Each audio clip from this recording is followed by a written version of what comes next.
I feel like as of lately, gaming has had a major comeback. I mean, just think about all the great games that came out last year. We had Super Mario Bros. Wonder, Mortal Kombat 1, Tears of the Kingdom, Dead Island 2, and, of course, I can't go without mentioning Pizza Tower. Now, yes, there was some stinkers last year. Severely outnumbers the amount of bad games last year. Like, for every Golem video game, there's a Spider-Man 2, and by the looks of it, 2024 is going to be the same. Hell, as of recording this, there's already been a bunch of cool games announced. So that's what this video is really going to be about. I'm going to be talking about video games that have been announced to come out either this year or next year, and my thoughts on them. Let's get to the video! Game number 1.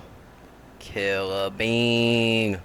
Yeah. Killer Bean is an action roguelike shooter that is based off a movie called Killer Bean Forever, with both the movie and the game being made by Jeff Liu, who is a visual effects animator who did the visual effects for Transformers Dark of the Moon, Tron Legacy, Transformers The Revenge of the Fallen, and The Matrix Reloaded. And from what I could find online, besides the voice acting, this game is being made solely by him. Now, as someone who has watched the Killer Bean movie and all the Killer Bean, shorts around it, this is actually really cool for me. From the looks of it, this game should be able to recreate the charm of the film, which was how cheesy and dumb it was, and how it really didn't take itself seriously. Hell, Jeff Liu managed to get the guy who played Killer Bean in the movie back for this game. I used to be an assassin for the Shadow Agency, an international organization powerful enough to shape the world. This game, I can just guarantee it's going to be a fun time. It got everything right that made me love the movie. All the crazy moves, the stupid, action sequences, and just the goofy one-liners that Killer Bean constantly says. This is just gonna be great, and I can tell. Speaking of one-liners, I really hope there's a system in this game where Killer Bean will just randomly say, one-liners or, little catchphrases after he kills the enemy. That would be great.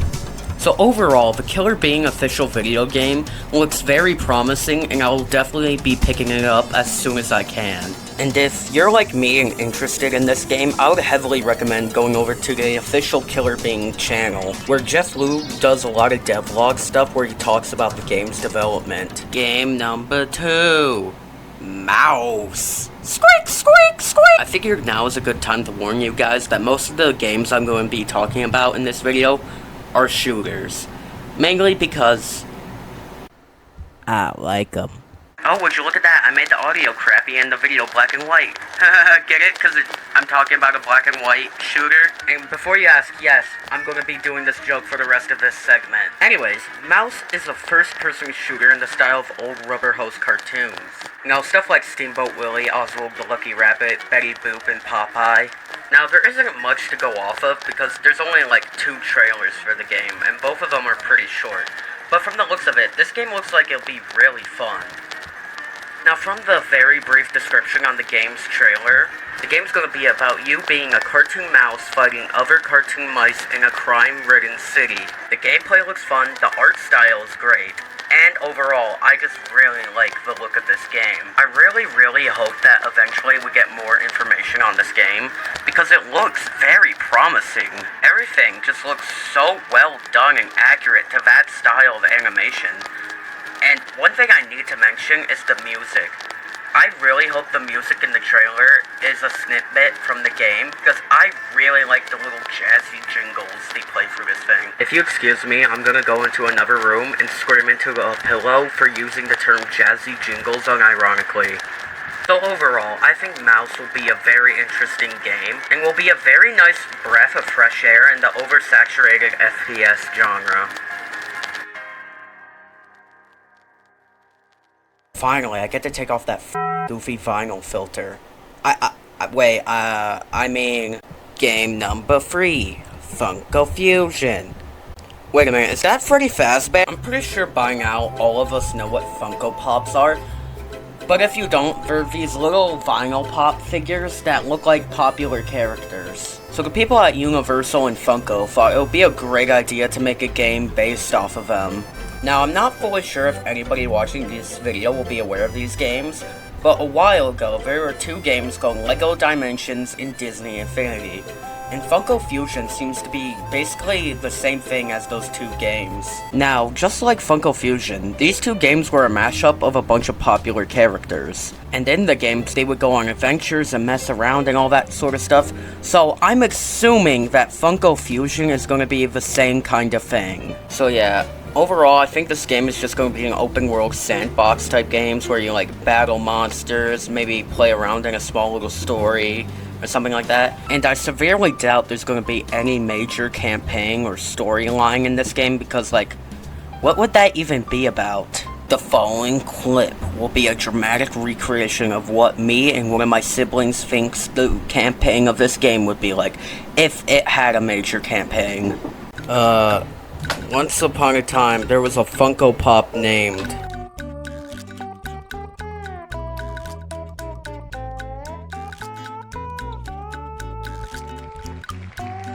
There was a Funko Pop named Codsworth. Codsworth had a very happy life when then suddenly, he was approached by...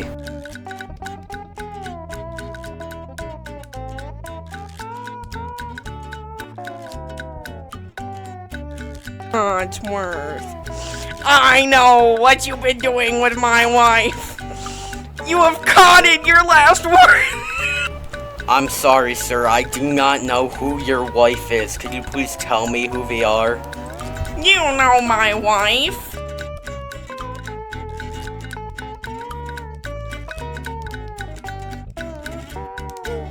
Oh yeah, I did do that. Kinda weird. I challenge you to a duel. Well, you're not gonna win because I have...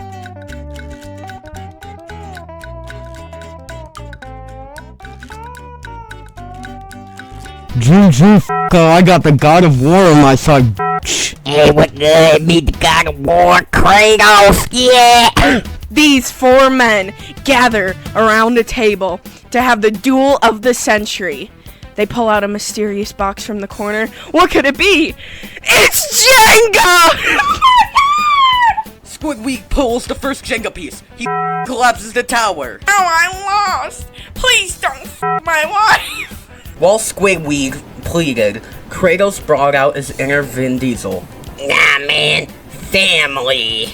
Now me and my wife can go get couples counseling. We're all in this together. Singing that terrible song. Suddenly, an evil, stinky man came in, and that person was...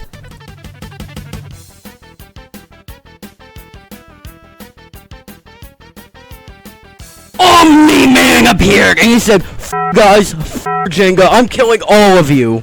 Squidward uses his quick wit to jump in to save his new friends. Wait, Omni-Man, this isn't you! I don't care about your friendship!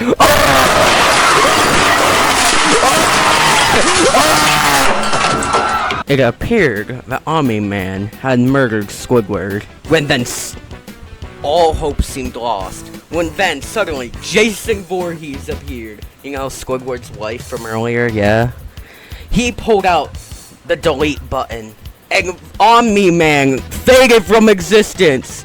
And the last thing Omni-Man ever said to the world of the Funko universe was simple. Oh, brother, this guy stinks! Game number 4.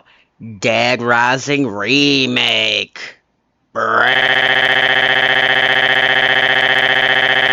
Alright, this next one is actually really recent as of recording this video. Basically, the 2006 zombie game, Dead Rising, is getting a remake, and it's set to release September 19th of this year. I was originally only going to briefly mention this one because there wasn't really a lot of information on it, just like some of the other games that I've talked about in this video, but since then a lot more has come out about it. Out of all of the games in this video, this has to be one of the ones I'm most interested in, mainly because I love Dead Rising. Now I do have to mention the fact I have yet to beat the original Dead Rising as of recording this video, but I'm still playing through it, and I'm on track to beat it very soon.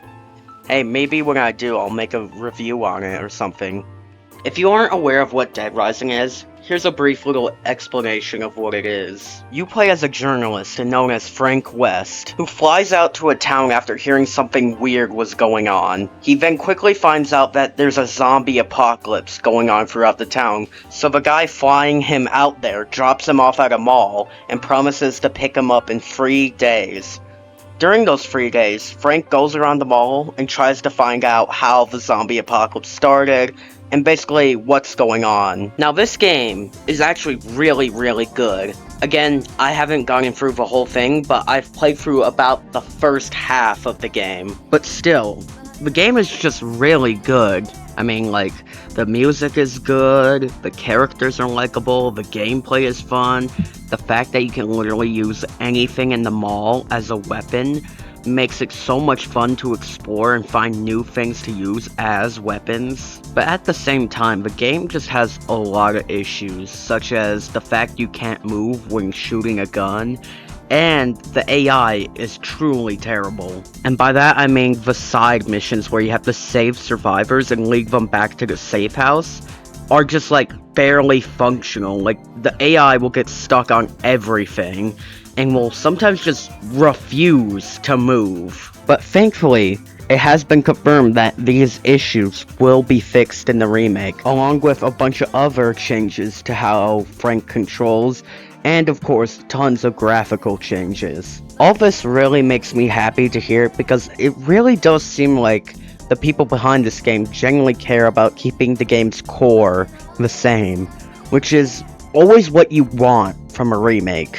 Now, usually I would just end it there, but there is one problem that I know a lot of you are waiting for me to mention, and that is Frank's new design and voice actor. Remember that name, because the whole world's gonna know it in 3 days. In the original game, Frank West was played by TJ Rotolo. I hope I'm saying that right. And for some reason, Capcom didn't get him to reprise his role, which has led to a lot of Dead Rising fans to be very angry. And a large part of that anger also has to do with the fact there has yet to be a statement on why they refuse to use Frank's original voice actor. There's been no statements, no, reasoning, just he's not here. One person actually did reach out to TJ, and TJ simply said that Capcom didn't reach out to him to reprise the role, and he's just as confused as we are. There have been theories like he's in support of the writer's strike, so maybe that's why they won't reach out to him, or maybe it's a money issue. Who knows? All we know is that he's just not in it. So this has led me to be a little worried about the game, because if they're willing to change the design of the main character and his voice actor, what else are they gonna be willing to change? Game number 5. If you're subscribed to this channel, you'll probably know that I am a huge Doom fan. I play the original and second Doom literally all the time, and Doom 2016 is no joke one of the best FPSs I've ever played. And as of recently, I have started playing Doom Eternal, and it's also very good. So far, the common statement is that Doom Eternal is the best game in the series, but it looks like Doom The Dark Ages is setting out to once again top itself. It's one thing I've really noticed about the Doom series. Every game in the series, besides Doom 3 and Doom 64, seems to be better than the last one. And like I said, this one seems like it's gonna be the same exact way. There's all new guns, new weapons, you have a cool little chainsaw shield, new enemies, and the trailer even shows you being able to ride a dragon. One thing I am worried about is the music. You see, both Doom 2016 and Doom Eternal soundtracks were composed by a man by the name of Mick Gordon. But basically the problem is, during his time working on these games, according to him, he wasn't paid very well. Sometimes he wasn't even paid at all for his work, which has led him to leave id, and he's apparently not going to be working on this new one. And that really sucks, because his music in Doom 2016 and Doom Eternal were by far one of the best parts of those games. So I'm hoping they'll be able to find someone who could do the same level of work as Mick Gordon did.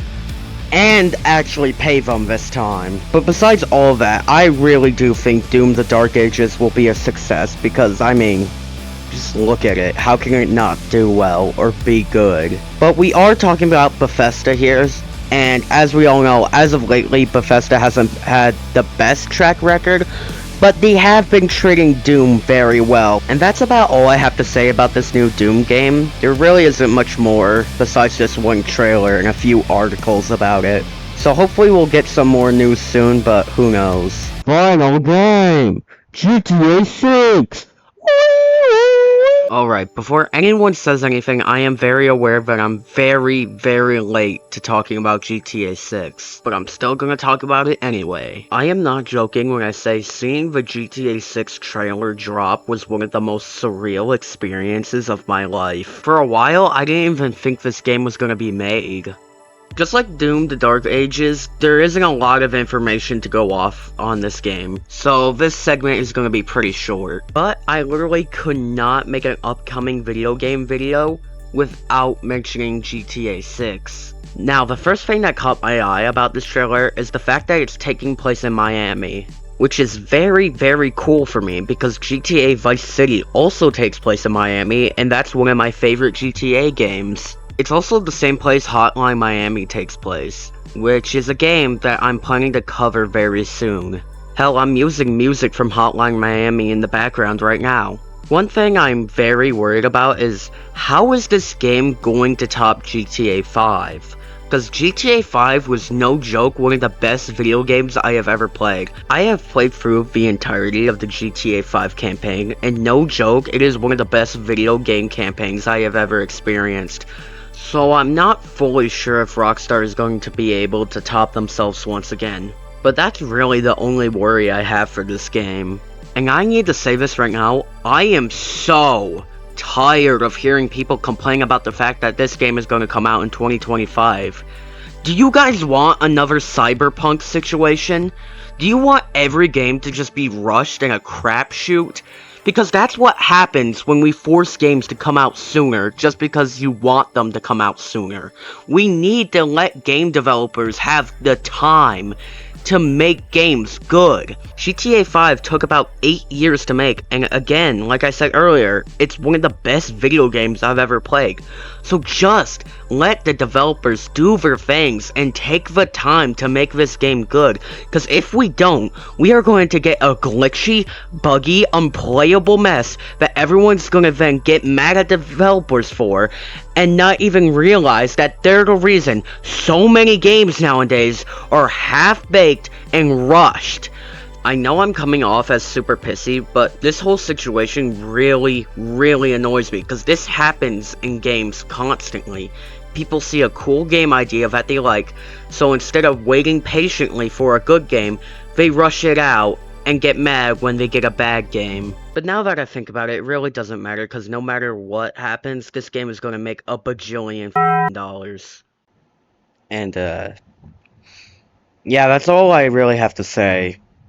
I don't know how to end this video. Happy 4th of July, I guess. Even though it's July 6th, as of recording this video. Sorry I haven't uploaded in a while. And, yeah.